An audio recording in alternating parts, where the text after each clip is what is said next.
It's very interesting, yeah. 10 minutes long, but it's It grows? No, Oh, no, no, it's nothing just- gross about it. But some parts of it, I thought, let's just not show it in the past, that's all.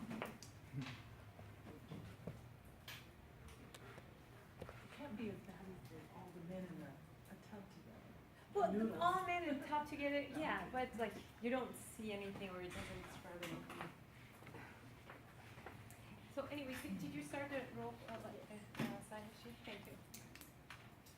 Okay, so we talked about Japan a lot. Now you guys have a very good idea about Japan, right? Now, let's talk about the history of Japan, ups and downs they had, how they got to the point they got, one of the largest economy in the world, such a small island, one of the economies in the world, and big economies in the world, and how they have slowed down for last 2 decades. So first of all, Japan is a kingdom. They do have a king, okay? But the king is symbolic. The king basically doesn't do anything. It doesn't have any power or control at all whatsoever. It's mostly the government. Now the government's head is prime minister, but even prime minister doesn't have much power. It's a bureaucracy. So ministers, head of ministries, they have more power than, your book actually says not even head of ministers have more power, but the power is distributed. It's a bureaucracy. So it's not controlled in the hand of the prime minister. But again, it's a kingdom. They always had emperor.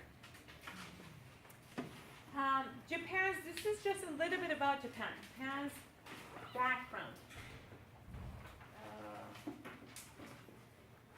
In the beginning of the century, 20th century, its GDP, gross domestic product, which you talked the other day about it, was 1/10 of the United States in the beginning of century. In 1950, exactly mid-century, after 2000, after World War II, 1/6 of the United States. And then in 1997, 8.5, like 85% of the United States GDP. So look how they increased, like 10%, and then about 15%, and then up to 85% in 1997. After 1997, it's the time that they start going down. We're going to talk about that. Bubble economy. So the bubble economy finally burst. Japan's economy has not seen growth in the last 2 decades. Bubble economy finally burst. What is bubble economy? Just like the same thing we said here about, I told you guys about subprime lending, right? You lend to people who are very high risk. So Japan started lending a lot of money to creditors. Japan was a creditor of the world. So started lending money to foreign businesses that wanted to open business in Japan, started lending to small businesses, very small businesses, to private sector. So they started lending a lot to the point that when small businesses, they couldn't afford running the business, they couldn't pay the loan back. Or when they paid a lot to Thailand, Indonesia, South Korea in 1990s especially, which those economies were doing very, very poorly at the time. So when they couldn't pay back, all the burden was falling on Japan's shoulders.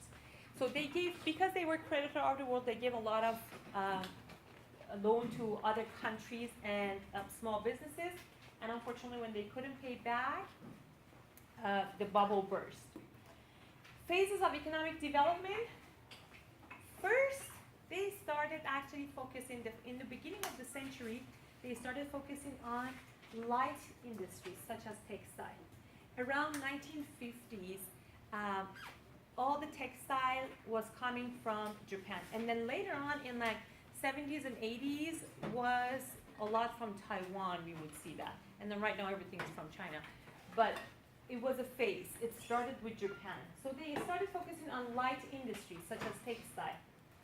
Then later, when they were they could produce high quality with low products, so they were safe and they were sure that they are excelling in light products, light industries. They started focusing, government basically started funding businesses with small industries that they had, such as automobile and shipping. So that's how they started picking up in automobile. At one point, Toyota was the largest automobile maker in the world. Japan is the largest automobile maker in the world by itself because of Honda and Toyota together combined. Now, we're going to talk how Toyota and Honda are run, basically the business operation, how they're run. And always keep in mind, one of the winning factors of Japan was high quality, low cost. The development of modern Japan. The modern Japan started with 1868 to 1913, Meiji period. 1868, the beginning of modern development of Japan. This started what happened. That's how they started becoming modern. Japanese students were sent to learn technology from Western nations. Western engineers were temporarily hired to teach Japanese students in Japan. Government initiated a series of monopolies. So government started, that's actually around the time that government of the United States also started regulating some industries. So before that, it was no regulations. Such as shipyards, machine shops, postal service, telephone and telegram, basically communication, tobacco, salt, and camphor industry. So government started taking over all those industries. Thank you. Everybody sign in? I think how people just came right now, right? So government started taking over as a monopoly because they've noticed when these services are in hands of a group of people, the other people will suffer because these are the necessities. For example, salt, telecommunication, postal services. So therefore, government took over for more equal opportunities for everyone. Government also offered low-rate loans to individual enterprises. So government started supporting small and medium-sized enterprises. Now, again, remember, late 1800, these are almost the same things happening in the United States. Like, the government started regulating a lot of industries. In Western countries, business class was composed of lower social class people at that time in late 1800. That was not the case in Japan due to samurais joining workforce. Have you guys heard of samurais? Samurais basically are the loyal people or faith of Japan, right? They're so loyal, they commit suicide if, basically honor suicide, for example. So if their business fails, if something happens, they're so ashamed that they will commit suicide. So it was a historically honorable position in Japanese culture. In late 1800, unlike Western countries at that time, especially in UK, you would see, because UK had a huge gap, right? Like elite versus like the general population. When those elite wouldn't work, were not part of the workforce. They had businesses and people would work for them. Or they had like natural resources, or they were traders. They would go to other countries, bring basically products, or they would export. So in Japan, unlike those countries, in Japan, elite actually joined the workforce, which was samurai, honorable position in society, respectable position. So those joined the workforce. That's why that was an example for everybody else also to join the workforce. So that's how the workforce started being very productive. And Zaibatsu, it was in Meiji period, Zaibatsu was actually abolished. Now, what is Zaibatsu? The same thing almost as Kairetsu. Zaibatsu was replaced by Kairetsu. Zaibatsu is big companies together, which was kind of like private companies monopolizing an industry. Could be oligopoly. So these big companies would work together, and they had one central bank working with them. The central bank would only loan to them, lend money to them. It would buy their stocks, and those companies would only work together around that bank. For example, one was the supplier of the other one. They would only do trade with each other, supplier and buyer. So they will not give opportunities to competing businesses in the market.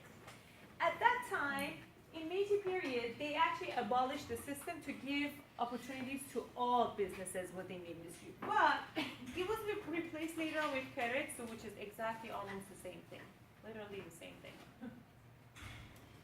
Post-World War II development of Japan, democratic parliamentary government was incorporated for Japan by the US.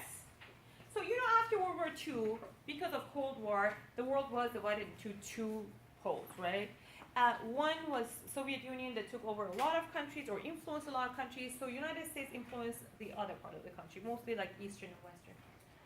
One part that was actually Japan and South Korea from the east side of the world were influenced by United States. United States did help a lot, did actually offer a lot of support to Japan and South Korea after World War II for their economic development. One part was actually establishing democratic parliamentary government for Japan. The dissolution of Zaibatsu, which we just talked about it. Antitrust laws modeled after US, as I said, late 1800 because of giving more opportunities and more competition among businesses. We established Sherman-Clayton Act. So they actually established the same thing, modeled the same after the same model, Sherman-Clayton Act. Japan received gifts in the form of, from United States, in the form of low-interest loans from United States. Again, these are after World War II because United States wanted to make sure that Japan and South Korea versus, like, for example, North Korea that was in the region, or China, which they were all influenced by Soviet Union, they are also in the region supported by United States. Japan heavily relied on its human capital and focused on small-scale industries. Honda actually it actually says here, here. Honda started with one man in 1951 to become the largest motorcycle company in the world. So when they started small-scale businesses, that's how they supported businesses. That's how small the businesses were at the time in 1950s after World War II, because it was a defeated country. And one of the main factors that they have, we all know that, it's their human capital, their labor. Extremely efficient, hard worker and skillful laborers that they have. Now, the organization of industries. Now it's going to talk about keiretsu. Keiretsus are basically almost the same thing as Zaibatsu, which was abolished. And then they started establishing keiretsu. Family-owned businesses. 90% of Japanese GNP, gross national product. South Korea modeled also after Japan too. Korea established its own chaebol. They call it chaebol, Chaebal. They call it chaebol, which is the same thing as keiretsu. They are not happy with it. If you ask South Koreans or if you ask Japanese, they're not happy with this system because it's a bunch of strong companies and a central bank that literally has the power in the country. Like they have the majority of the wealth of the nation in their hands. Now, however, because of the culture of loyalty, Japan, they are loyal to their employees to support the employees. Now that I have most of the wealth, if you're working for me, I'll keep you actually for the rest of your life. So it was basically when you get hired by Japanese companies in the past, not today exactly, but it's still even until 1990s, 20 years ago, when you would get hired by a Japanese company, multinational corporations, big ones, they would actually guarantee a lifetime employment. And they would offer actually like the retirement that we do here by government or compensations or welfare, anything that we have here by government, corporations would offer that one. Your employer would offer. So therefore, it was an encouragement basically because it's not a competitive society, right, like the United States. But on the other hand, this would actually encourage the employee to work harder for the employer because that basically guarantees their rest of the, if the company is out, there is no guarantee, the government doesn't pay anything, right? So the company has to be there to pay me. So I'll work hard and harder for the company to be there, to thrive, so they can pay me for my compensations, like anything, retirement, anything.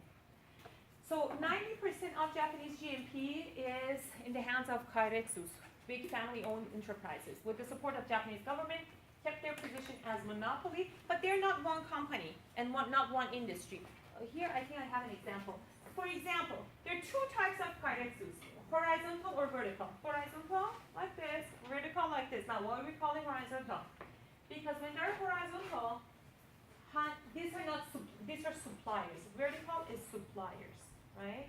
You buy from this one. Toyota needs tire, so it has to go to suppliers. Toyota needs upholstery, so it goes to suppliers. It's a vertical line, all in one industry, so they need each other, right? That's what we call it vertical. When it's horizontal, they don't buy from each other. They're just in different industries. That's what we call it horizontal. Like Honda, bank, electronics, glass, trading company, they're not each other's suppliers, but they work with an industry all together. And they create a kairetsu. They work only with each other. The bank will not, for example, loan money to Toyota, the competing of Honda. The specific bank, not all banks. The specific bank that works with Honda as a kairetsu. Honda wouldn't work with other banks, would only work with this bank. So that's how they create a monopoly. It's not exactly the monopoly that we're talking about, but it's a strong position in the economy. There are 6 available horizontal kairetsus in Japan, and there are 39 available vertical kairetsus in Japan.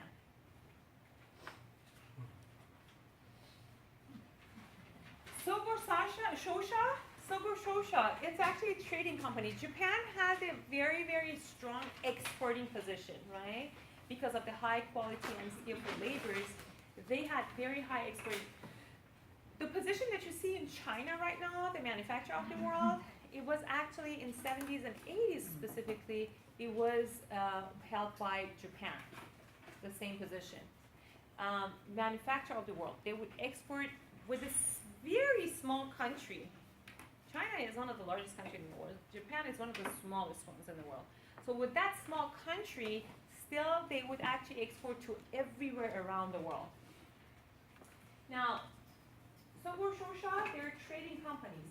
Could be import-export, can be a part of kairetsu, sourcing raw materials. That's what they do, their job is. Sourcing raw materials, distribute. So the point is that they're not only doing import-export, they're also sourcing raw materials, distribute products, finance activities, working with domestic industries. Now, look at this one. Their job is basically trade, right? So importing, exporting.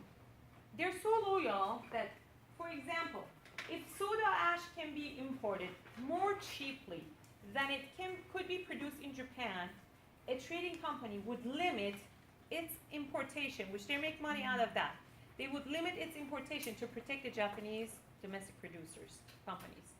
So that's why basically the country had very high position, because it was not based on competition. That's what we say, individualistic versus collectivistic.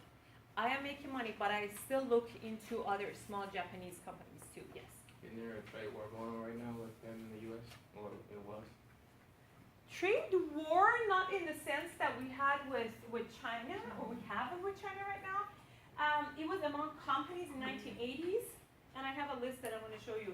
In 1980s, all of a sudden they've noticed that Toyota is taking over, Canon is taking over, like Fuji is taking over, Sony, Toshiba. So it was among companies that they had to make sure to come up with differentiation strategies, some strategies to make sure that their products is not taking over American market or the world market generally, because the world market was literally United States and Germany basically, right, in 1970s, and then all of a sudden in the 80s, all the world market was bombarded with Japanese high quality, lower cost products.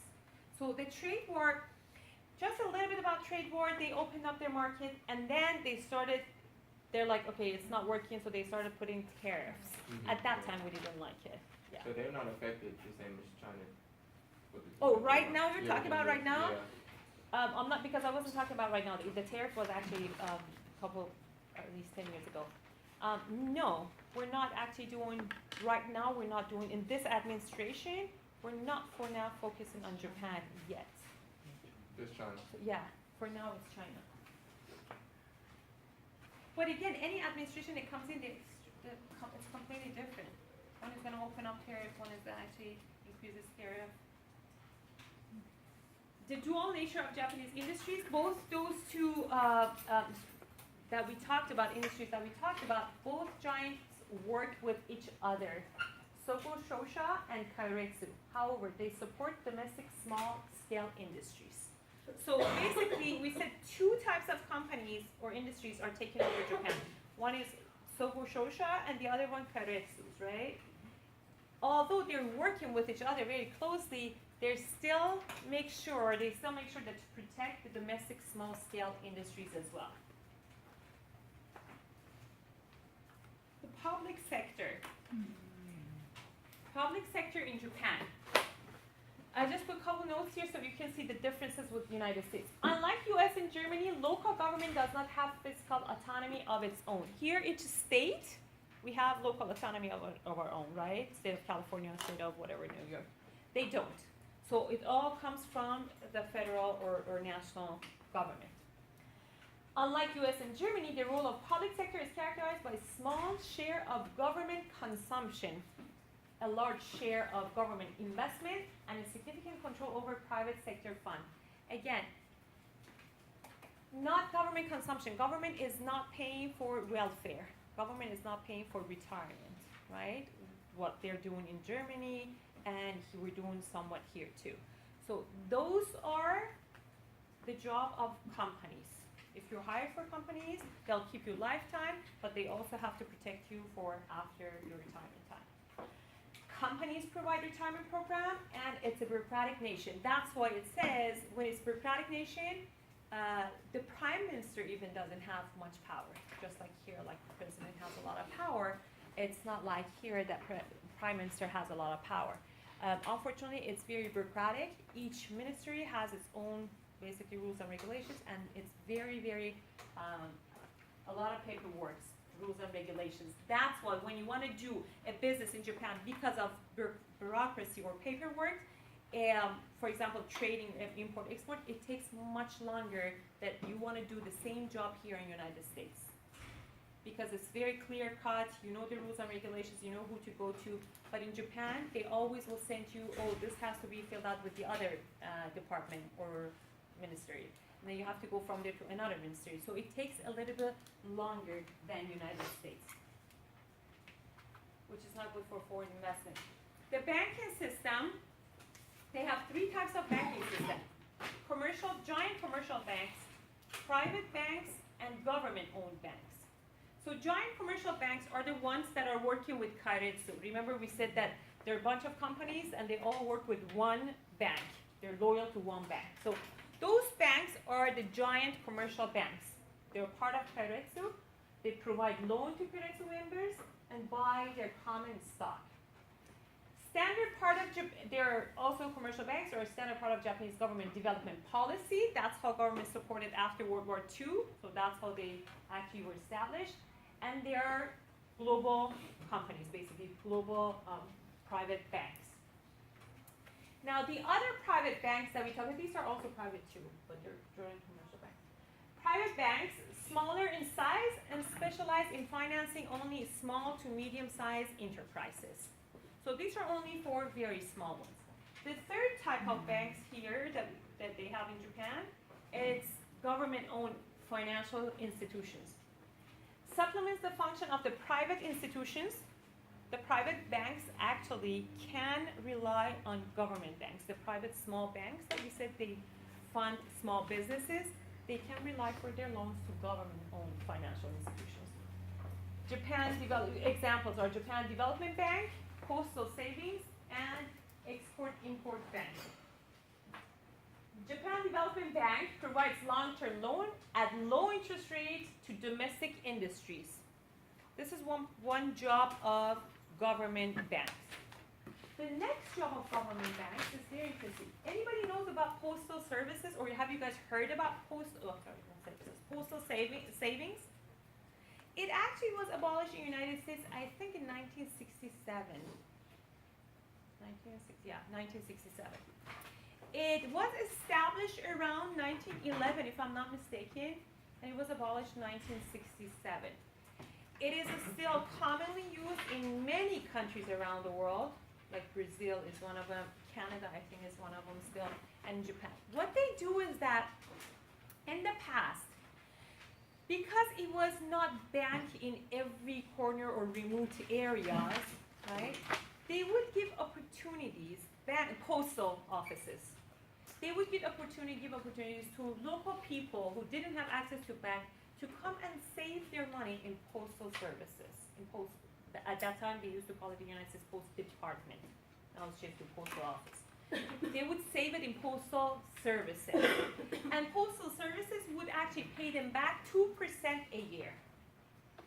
So still, a lot of females, housewives, in Japan, they're still using the postal savings. In the United States, it was abolished about 50 years ago. But in Japan, is still working.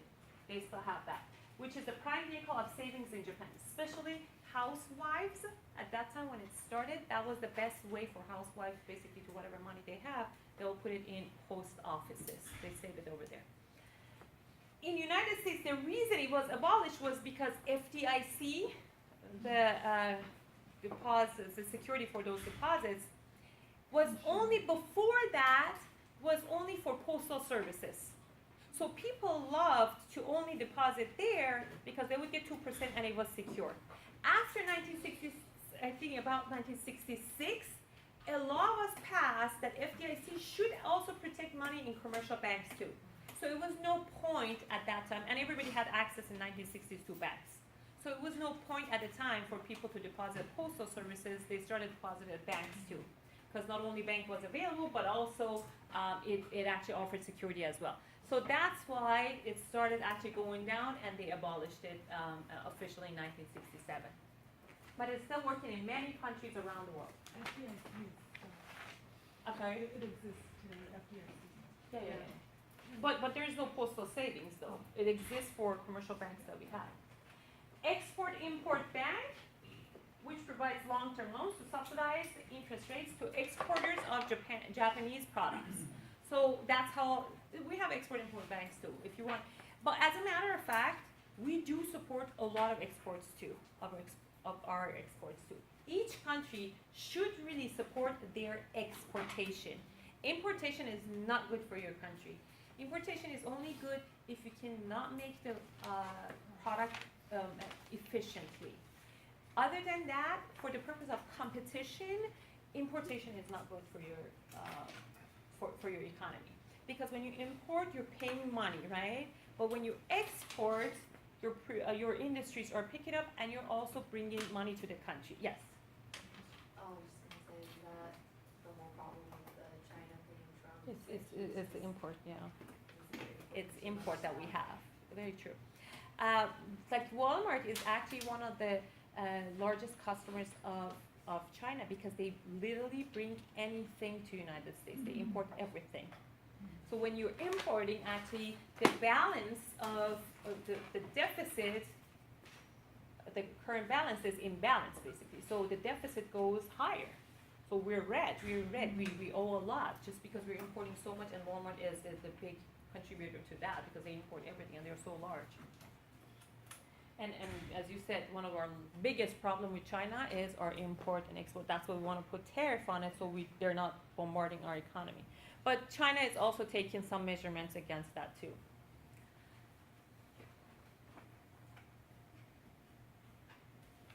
Labor management relations. Now, the unions that we have here, first of all, like in Germany, Western Europe, Northern European countries, they have very strong labors, right? Labor unions. In the United States, we have labor unions not so strong, right? Some states we don't even have labor unions at all. Oh, many states we don't have labor unions. Here in California, we have pretty strong labor unions. I can't say strong anymore because it's going down. In the 70s, we had very good, 60s and 70s, we had very good strong unions, like automobile unions and all that. But right now, many states don't even have labor unions at all. There are actually less than half a states, way less than half the states that do have still labor unions. And California, some industries do, some industries don't. Yes, I know in Wisconsin they got rid of the unions there. completely. And I'm from Wisconsin, born and raised. I was living there when it happened, and it was not good. A lot of people were really upset about it. What brought you here from Wisconsin? I'm crazy. I Yeah, literally just I school, or you just didn't want to deal with Wisconsin anymore? Oh no, no! I just wanted to travel. Like as soon as I Okay. turned 18, I was like, Okay. let's just try something. My husband lived in Wisconsin for 12 years. Right now, Oh, they have governor as Scott Walker as their governor. Yeah. It's a very Republican state. It's like some parts are super conservative, and then there's other parts that it's like you would never. Yeah. It's super liberal. Yeah, I know. So. But the state itself is Oh, very yeah. conservative. Yes. Yeah, like the officials that are the Yeah. state, like state assembly and governor and all that. The governor actually, Scott Walker, is a very close friend of Trump, Yeah. and that's Paul why. Ryan, too, I think. I'm sorry. Paul Ryan is from Wisconsin. Oh, yeah. as well. Oh, yeah, that's true. But no, the reason I say with Trump, because they both agreed to, that's what they're doing actually, to bring Foxconn to Wisconsin. Foxconn is the largest computer technology supplier in the world, right? We talked about that. Like anything that you're using, if it's iPhone or it's Apple iPhone or Samsung, Android, anything, it has at least one component of Foxconn in it. They actually are bringing Foxconn to Wisconsin. I think it's a good idea because it's about how many trillion he said that the Chinese will eventually spend in the state, right? In the next 30 years. But the Republicans of the state, they are happy about it. The Democrats are not happy about it because in return of bringing the company over there, they give compensations of, I think, about 5 years or 10 years of tax break. So the huge company is not paying any taxes. And people are very mad because the welfare system and everything, which is not that great in Wisconsin, but even that one will go down because there's no taxes. Like huge companies over there are not going to they're not going to pay tax, so the state is not going to have any money. They would have to just rely on federal money if they receive any. So there will be no state welfare taxes. That's why the Democrats are not happy, but Republicans are happy because it's been said that it will give 13,000 jobs. So, and they're hoping that for the first time, a young generation will come back to state because of the job, hopefully. We don't know. But it will be good for real estate. So right now, you can buy with $20,000 in downtown Milwaukee, you can buy a 7-bedroom house. It's super cute because all my friends, I'm 22, and all my friends own houses, or they even built their own house there. Exactly. And they're like,